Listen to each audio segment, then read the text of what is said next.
নমস্কার, আপনারা দেখছেন আজকের বিশেষ বুলেটিন।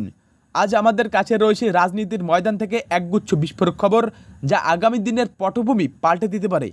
শুরুতেই নজর রাখব এক ভিন্ন রাজনৈতিক উত্তেজনার দিকে।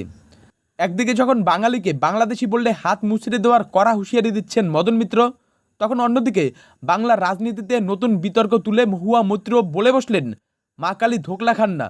এর মাঝেই দিলীপ ঘোষ 21শে জুলাইয়ের আগে জল্পনা আরও বাড়িয়ে দিলেন। আর এই রাজনৈতিক কোন্দলের মাঝেই অস্ত্রসহ ধরা পড়লেন তৃণমূল কাউন্সিলরের দাদা, জানিয়ে শোরগোল পড়ে গেছে। অন্যদিকে সন্দেশখালী থেকে উদ্ধার হয়েছে প্রায় 9 কোটি টাকার জাল নোট, যা রাজ্যের নিরাপত্তা ব্যবস্থাকে প্রশ্নের মুখে দাঁড় করিয়েছে। বাংলার গণ্ডি পেরিয়ে এবার নজর আন্তর্জাতিক মঞ্চে। মার্কিন প্রেসিডেন্ট ডোনাল্ড ট্রাম্পের 5টি যুদ্ধবিমান ভূপাতিত করার বিস্ফোরক দাবি নিয়ে প্রশ্ন উঠছে, কেন ভারত চুপ? সেই সঙ্গে 5,400 কোটি টাকার প্রকল্পে মোদির বিকাশ বার্তা কি বাংলার দিকেই তাক করা? আর এসব জল্পনার মাঝেই মোদি নিজেই বলে দিলেন শেষ নিঃশ্বাস পর্যন্ত তিনি রাজনীতিতে থাকবেন। তবে এর অর্থ কি মোদি জমানা শেষ হতে চলেছে? দেশের অন্য প্রান্তে মারাঠি না বুঝলে থাপ্পড় খেতে হবে, রাজ ঠাকরের এমন কড়া হুঁশিয়ারির পর মুম্বাইয়ে অমারাঠিদের মধ্যে উদ্বেগ বাড়ছে। অন্যদিকে অসমের মুখ্যমন্ত্রী হিমন্ত বিশ্ব শর্মার দিদি আপনি বাংলার ভবিষ্যৎ নিয়ে আপোষ করছেন, এই মন্তব্যে বাংলা অসম দ্বন্দ্বে নতুন মাত্রা যোগ হয়েছে। আর ক্রিকেট দুনিয়াতেও চলছে নাটক। বিসিসিআই কি যোগ দেবে না ঢাকার বৈঠকে? সব কিছু নিয়ে তুঙ্গে জল্পনা। এবার প্রশ্ন, প্রতিটি খবর কি আপনার জন্য খুবই গুরুত্বপূর্ণ নয়? তাহলে দেরি কেন? শেষ পর্যন্ত আমাদের সঙ্গে থাকুন, কারণ এই খবরগুলি না শুনলে আপনি অনেক কিছু মিস করবেন। বাঙালিকে বাংলাদেশি বললে হাত মুচড়ে দেবে, বিজেপিকে কড়া হুঁশিয়ারি মদনের, পাল্টা অর্জুনের। বন্ধুরা, বাঙালি না বাংলাদেশি, এই বিতর্কে এবার নতুন করে উত্তাপ ছড়ালেন তৃণমূল নেতা মদন মিত্র। সম্প্রতি কামারহাটির একটি সভা থেকে তিনি বিজেপিকে সরাসরি হুঁশিয়ারি দিয়ে বলেন, যদি কোনো বিজেপি নেতা বাঙালিকে বাংলাদেশি বলে, তাহলে তৃণমূল কর্মীরা তাদের হাত মুচড়ে দেবে। তিনি আরও বলেন, বিজেপি যদি এই ধরনের রাজনীতি চালিয়ে যায়, তাহলে তাদের বাংলার ক্ষমতা থেকে উৎখাত করা হবে।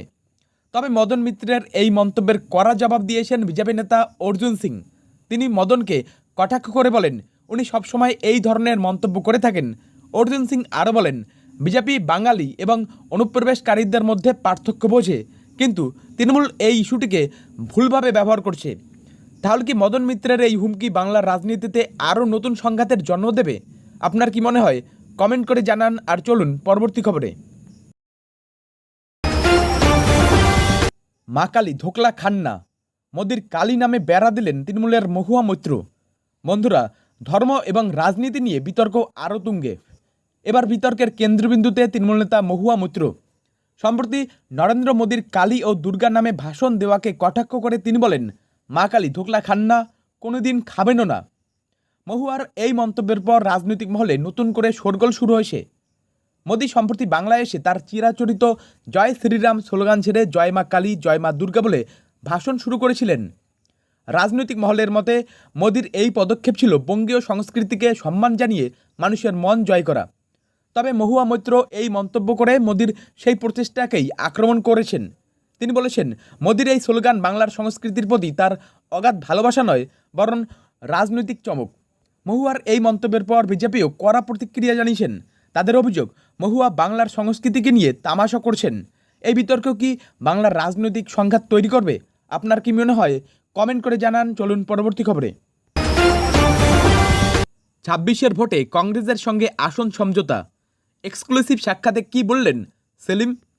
বন্ধুরা, আগামী 2026 সালের বিধানসভা নির্বাচনকে সামনে রেখে বাংলার রাজনীতিতে নতুন করে জোটের জল্পনা শুরু হয়েছে।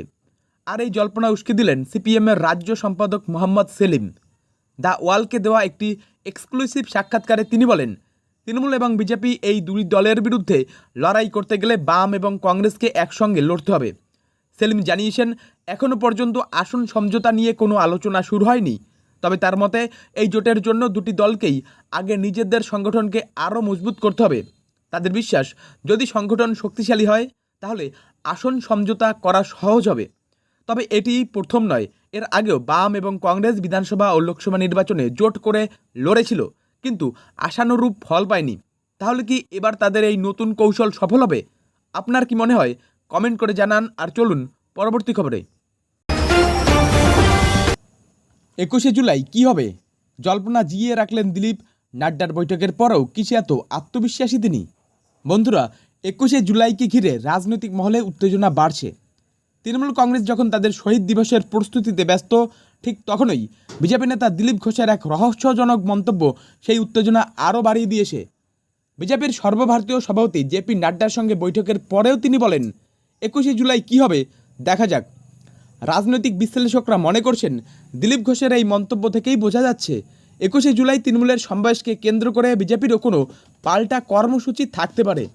হাইকোর্টের নির্দেশনার পর যখন তৃণমূলের উপর কিছুটা চাপ এসেছে, তখন দিলীপ ঘোষের এমন মন্তব্য নতুন জল্পনা তৈরি করছে। সম্প্রতি দিলীপ ঘোষের বিতর্কিত মন্তব্যের কারণে দলের কেন্দ্রীয় নেতৃত্ব তার উপর অসন্তুষ্ট ছিল, কিন্তু নাড্ডার সঙ্গে বৈঠকের পরেও তার এই ধরনের মন্তব্য প্রমাণ করে তিনি এখনও নিজের অবস্থানে অনড়। 21শে জুলাই কি সত্যি কোনো রাজনৈতিক চমক অপেক্ষা করছে? আপনার কি মনে হয়? কমেন্ট করে অবশ্যই জানাবেন। চলুন পরবর্তী খবরে। টিটাগড়ে অস্ত্রসহ ধৃত তৃণমূল কাউন্সিলরের দাদা, খবর জানাজানি হতেই শোরগোল। বন্ধুরা, রাজনৈতিক মহলে এবার এক বড় খবর। টিটাগড়ে অস্ত্রসহ গ্রেপ্তার হয়েছেন এক তৃণমূল কাউন্সিলরের দাদা। এই খবর জানাজানি হতেই এলাকায় তুমুল শোরগোল পড়ে গেছে। গ্রেপ্তার হওয়া ব্যক্তির নাম সঞ্জু জয়সওয়াল, যিনি ব্যারাকপুর পুরসভার 31 নম্বর ওয়ার্ডের তৃণমূল কাউন্সিলর মনীষ জয়সওয়ালের দাদা। পুলিশ সূত্রে খবর, একটি গোপন সূত্র থেকে খবর পেয়ে সঞ্জুকে গ্রেপ্তার করা হয়। তার কাছ থেকে একটি 7 মিলিমিটার সেমি অটোমেটিক পিস্তল উদ্ধার হয়েছে। পুলিশ আরও তদন্ত করে দেখছে যে সে অন্য কোনো অপরাধের সঙ্গে জড়িত কিনা। এই ঘটনাকে কেন্দ্র করে রাজনৈতিক মহলে চাপানোতর শুরু হয়েছে। বিজেপি এই ঘটনাকে সামনে এনে তৃণমূলের বিরুদ্ধে অভিযোগ করেছে যে তারা দুষ্কৃতীদের মদত দিচ্ছে। তবে তৃণমূল এই ঘটনা থেকে নিজেদের দূরে সরিয়ে নিয়েছে। তাদের মতে আইন তার নিজস্ব গতিতে চলবে এবং অপরাধী যাই হোক না কেন বা যেই হোক না কেন তাকে শাস্তি পেতে হবে। এই ঘটনা কি রাজ্যের আইন শৃঙ্খলা পরিস্থিতি নিয়ে নতুন করে প্রশ্ন তুলবে? আপনার কি মনে হয়? কমেন্ট করে জানান। আর চলুন পরবর্তী খবরে। নাগভীর স্বেচ্ছাচারিতা নয়, নাজাম শেঠির স্বৈরাচারিতা। ঢাকার বৈঠকে যোগ দেবে না বিসিসিআই। বন্ধুরা, ক্রিকেট দুনিয়ায় এবার এক বড় খবর। এশিয়ান ক্রিকেট কাউন্সিল বা এসিসির বৈঠকে যোগ দিতে অস্বীকৃতি জানিয়েছে ভারতীয় ক্রিকেট বোর্ড বা বিসিসিআই।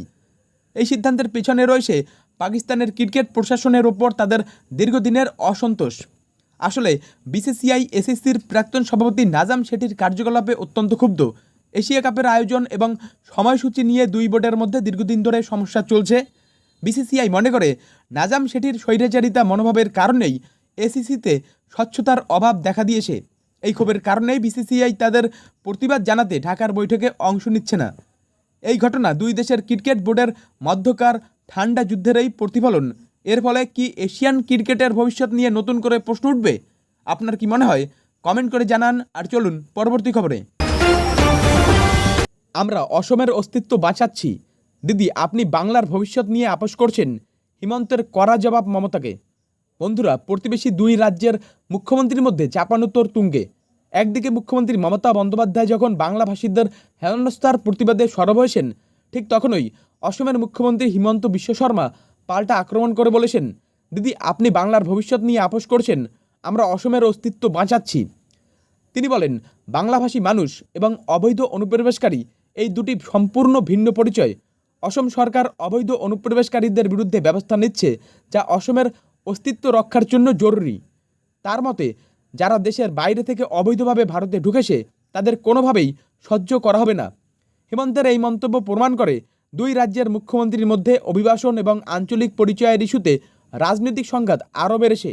এই ধরনের মন্তব্য কি দুই রাজ্যের মধ্যে সম্পর্কে আরও ফাটল তৈরি করবে? আপনার কি মনে হয়? কমেন্টে জানান। চলুন পরবর্তী খবরে। মারাঠি বোঝো না, তাহলে থাপ্পড় খেতে হবে। মুম্বাইয়ে অমারাঠিদের কড়া হুমকি রাজ ঠাকরের। বন্ধুরা, মুম্বাইয়ে অমারাঠি ভাষাভাষী মানুষদের জন্য আবার এক নতুন আতঙ্ক তৈরি হয়েছে। মহারাষ্ট্র নবনির্মাণ সেনার প্রধান রাজ ঠাকরের সরাসরি হুমকি দিয়েছেন, মারাঠি বোঝো না, তাহলে থাপ্পড় খেতে হবে। নিজের দলের এক সভায় তিনি বলেন, যদি মুম্বাইয়ে মারাঠি ভাষায় সাইনবোর্ড না দেখা যায় তাহলে সেই বোর্ড ভেঙে ফেলা হবে। রাজ ঠাকরের এই মন্তব্য নিয়ে রাজনৈতিক মহলে তুমুল শোরগোল পড়ে গেছে। বিশ্লেষকরা মনে করছেন, আসন্ন নির্বাচনের আগে রাজ ঠাকরে মারাঠি ভাষার ইস্যুকে সামনে এনে আবার নিজেদের রাজনৈতিক জমি শক্ত করার চেষ্টা করছেন। এর আগে তিনি বিভিন্ন সময় উত্তর ভারতীয়দের বিরুদ্ধেও একই রকম আক্রমণাত্মক মন্তব্য করেছেন। তবে তার এই মন্তব্যের তীব্র সমালোচনা করেছে অন্যান্য রাজনৈতিক দল। তাদের মতে রাজ ঠাকরে বিভাজনের রাজনীতি করে মহারাষ্ট্রের শান্তি নষ্ট করেছেন।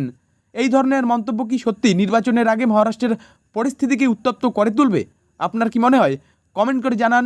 আর চলুন পরবর্তী খবরে।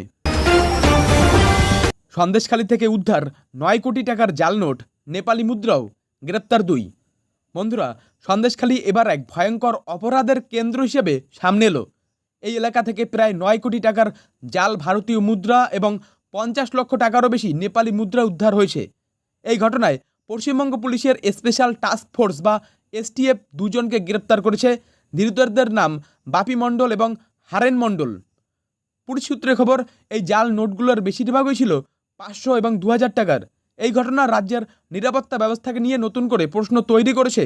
রাজনৈতিক বিশ্লেষকরা মনে করছেন এই জাল নোটের উৎস সম্ভবত প্রতিবেশী দেশ বাংলাদেশ, কারণ জাল নোট পাচারের জন্য এই রুটটি প্রায়ই ব্যবহার করা হয়। সবথেকে গুরুত্বপূর্ণ বিষয় হলো এই ঘটনা এমন এক সময় ঘটেছে যখন সন্দেশখালী রাজনৈতিক বিতর্কের কেন্দ্রবিন্দুতে রয়েছে। বিজেপি এই ঘটনাকে সামনে এনে তৃণমূলকে আক্রমণ করছে। এই ঘটনা কি প্রমাণ করে যে সন্দেশখালীতে অপরাধ চক্র এখনও সক্রিয়? আপনাদের কি মনে হয়? কমেন্ট করে জানান। আর খবরগুলো ভালো লাগলে অবশ্যই চ্যানেল সাবস্ক্রাইব করুন আর ভিডিওটিকে লাইক করুন। চলুন তাহলে পরবর্তী খবরে। মার্কিন প্রেসিডেন্ট ট্রাম্পের বিস্ফোরক দাবি, ভারত পাক সংঘাত থামাতে নিক্ষিপ্ত হয়েছিল 5টি যুদ্ধবিমান, কেন চুপ ভারত? মার্কিন প্রেসিডেন্ট ডোনাল্ড ট্রাম্প আবারও ভারত পাকিস্তান সংঘাত নিয়ে এক বিস্ফোরক মন্তব্য করেছেন। তিনি দাবি করেছেন তার হস্তক্ষেপে নাকি 2 দেশের মধ্যে পরমাণু যুদ্ধ হওয়া থেকে রক্ষা পেয়েছে বিশ্ব। একটি অনুষ্ঠানে ট্রাম্প বলেন, সংঘাত এতটাই গুরুতর ছিল যে 5টি যুদ্ধবিমান ভূপাতিত করা হয়েছিল। তিনি জানান, ভারত ও পাকিস্তানকে ব্যবসায়িক চুক্তির হুমকি দিয়ে এই যুদ্ধ থামিয়েছিলেন। যদিও ট্রাম্পের এই দাবি নতুন নয়, তবে এবারই প্রথম তিনি 5টি যুদ্ধবিমান ভূপাতিত হওয়ার কথা বললেন। অন্যদিকে এই মন্তব্যের পর বিরোধীরা সরব হয়েছে। কংগ্রেস প্রশ্ন তুলেছে, ট্রাম্প বারবার এমন দাবি করা সত্ত্বেও কেন প্রধানমন্ত্রী নরেন্দ্র মোদী নীরব? এর আগে অবশ্য ভারত বারবার স্পষ্ট জানিয়ে দিয়েছে 2 দেশের মধ্যে কোনো মধ্যস্থতার প্রয়োজন নেই এবং 2 দেশের সেনাবাহিনীর মধ্যে সরাসরি আলোচনার মাধ্যমেই সংঘাত থেমেছিল। এখন প্রশ্ন হলো, ট্রাম্পের এই দাবি কি নিছকই রাজনৈতিক কৌশল, নাকি এর পেছনে কোনো সত্যি লুকিয়ে আসে? এই বিষয়ে আপনার মতামত কি? কমেন্টে জানান। আর চলুন পরবর্তী খবরে। 5,400 কোটির বিকাশ বার্তা, দুর্গাপুরে 7 প্রকল্পের শিলান্যাস করে মোদির নিশানায় কি বাংলা?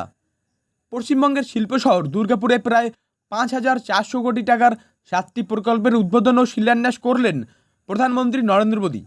এই প্রকল্পগুলি মূলত তেল, গ্যাস, বিদ্যুৎ, রেল এবং সড়ক পরিকাঠামোর উন্নয়নে কাজ করবে। এর মধ্যে উল্লেখযোগ্য হল বাঁকুড়া ও পুরুলিয়ায় গ্যাস সরবরাহ ব্যবস্থা এবং দুর্গাপুর কলকাতা প্রাকৃতিক গ্যাস পাইপলাইন। সভা থেকে প্রধানমন্ত্রী বলেন, এই প্রকল্পগুলি বাংলার পরিকাঠামোকে শক্তিশালী করবে এবং যুব সমাজের জন্য নতুন কর্মসংস্থানের সুযোগ তৈরি করবে।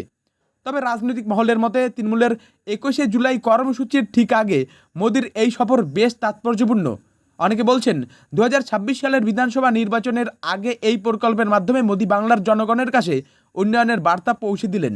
এখন প্রশ্ন হলো, এই নতুন প্রকল্পগুলি কি সত্যি বাংলার ভাগ্যের পরিবর্তন ঘটাবে? আপনার কি মনে হয়? মোদির জমানা কি শেষ? জল্পনা উড়িয়ে বারাণসীতে মোদির বড় বার্তা, শেষ নিঃশ্বাস পর্যন্ত থাকবো রাজনীতিতে। বারাণসীতে এক জনসভায় দাঁড়িয়ে নিজের রাজনৈতিক ভবিষ্যৎ নিয়ে বড় বার্তা দিলেন প্রধানমন্ত্রী নরেন্দ্র মোদী। বিভিন্ন মহলের জল্পনা উড়িয়ে দিয়ে তিনি স্পষ্ট ঘোষণা করেছেন, শেষ নিঃশ্বাস পর্যন্ত আমি রাজনীতির সঙ্গে যুক্ত থাকব এবং দেশবাসীর সেবা করব। বারাণসীর মানুষের উদ্দেশ্যে মোদী বলেন, এখানকার মানুষই তার রাজনৈতিক জীবনের উত্তরাধিকার। তার এই বক্তব্য থেকে পরিষ্কার, প্রধানমন্ত্রীর চেয়ার থেকে সরে দাঁড়ানোর কোনো পরিকল্পনা তার নেই। এই জনসভা থেকে তিনি প্রায় 1,400 কোটি টাকার বিভিন্ন উন্নয়ন প্রকল্পের উদ্বোধন ও শিলান্যাস করেন। এর মধ্যে রয়েছে সড়ক, পানীয় জল, বিদ্যুতের মতো গুরুত্বপূর্ণ পরিকাঠামো প্রকল্প। তার এই বার্তা একদিকে যেমন জল্পনার অবসান ঘটালো, তেমনি অন্যদিকে উত্তরপ্রদেশ সহ সারা দেশে দলের কর্মীদের মধ্যে নতুন উদ্দীপনা তৈরি করলো। এখন প্রশ্ন হলো, প্রধানমন্ত্রীর এই আবেগপূর্ণ বার্তা কি বিরোধীদের সব রাজনৈতিক চাপকে সামাল দিতে পারবে? আপনার কি মনে হয়? আমাদের কমেন্ট বক্সে জানান। আর এগুলোই ছিল আজকের গুরুত্বপূর্ণ সেরা বাছাই করা বড় খবরগুলি। ভিডিওটি ভালো লাগলে আপনি অবশ্যই ভিডিওটিকে একটি লাইক করবেন, কমেন্টে জানান আর অবশ্যই সাবস্ক্রাইব করুন চ্যানেলটি।